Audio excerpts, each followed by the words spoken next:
આજનો દિવસ સુરત અને દક્ષિણ ગુજરાત માટે ખૂબ જ અગત્યનો દિવસ છે. Economic plan of Surat economic રિજિયનનું લોન્ચિંગ કરવામાં આવ્યું છે. મુખ્યમંત્રી ભૂપેન્દ્ર પટેલ તેમજ કેન્દ્રીય જળશક્તિ મંત્રી સી.આર. પાટીલની ઉપસ્થિતિમાં જી હબનું લોન્ચિંગ કરાયું હતું. આજનો દિવસ સુરત અને દક્ષિણ ગુજરાત માટે ખૂબ અગત્યનો દિવસ છે. Economic plan of Surat economic રિજિયનનું લોન્ચિંગ મુખ્યમંત્રી ભૂપેન્દ્ર પટેલ તેમજ કેન્દ્રીય જળશક્તિ મંત્રી સી.આર. પાટીલની ઉપસ્થિતિમાં જી હબનું લોન્ચિંગ કરાયું છે.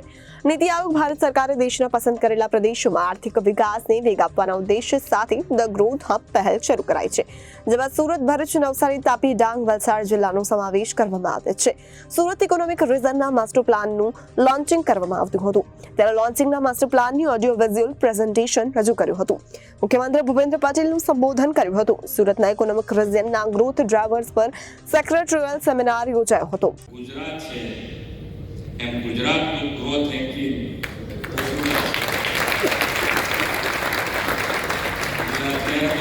તાલીમ પાડીને વર્કી પડવાનું છે કે જે આપણે બનાવ્યું છે ડોક્યુમેન્ટ એને જમીન ઉપર ઉતારવાની જવાબદારી અહીંયા બેઠેલા તમામ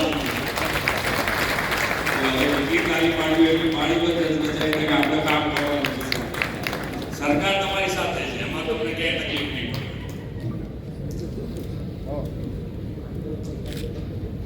વિશ્વ નેતા ને યશસ્વી વડાપ્રધાન શ્રી નરેન્દ્રભાઈ મોદીને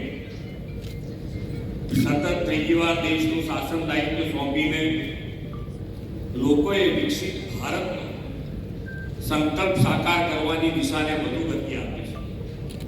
શ્રી નરેન્દ્રભાઈના સફળ શાસનકાળમાં ભારત વિશ્વની 5મી મોટી આર્થિક તાકાત બન્યું છે. હવે ત્રીજી ટર્મમાં તેમણે ભારતને ત્રીજી આર્થિક તાકાત બનાવવાનો સંકલ્પ કર્યો છે. આ માટે દેશના રાજ્યોના વિવિધ ચોક્કસ વિસ્તારોમાં આર્થિક, સામાજિક, ઔદ્યોગિક એમ સર્વાંગી વિકાસને વેગ આપવા જી હબ ગ્રોથ હબનો નવતર વિચાર તેમને આપ્યો છે.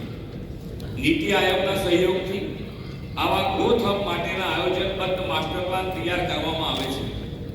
આજે દક્ષિણ ગુજરાતના સુરત ઇકોનોમી રિજિયનના સર્વાંગી અને આધુનિક વિકાસના ભવિષ્યલક્ષી આયોજનનું સુદીર્ઘ રોડમેપ એવા માસ્ટર પ્લાન લોન્ચિંગનો આજનો અવસર છે.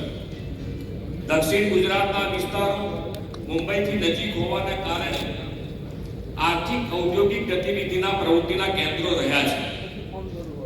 1960માં જ્યારે ગુજરાત મહારાષ્ટ્રથી જુદું પડીને અલગ રાજ્ય બન્યું ત્યારે લોકો કહેતા કે માત્ર દરિયો, રણ અને ડુંગર ધરાવતું ગુજરાત શું વિકાસ કરવાનું હતું. Bureau report, Janadesh news, Surat.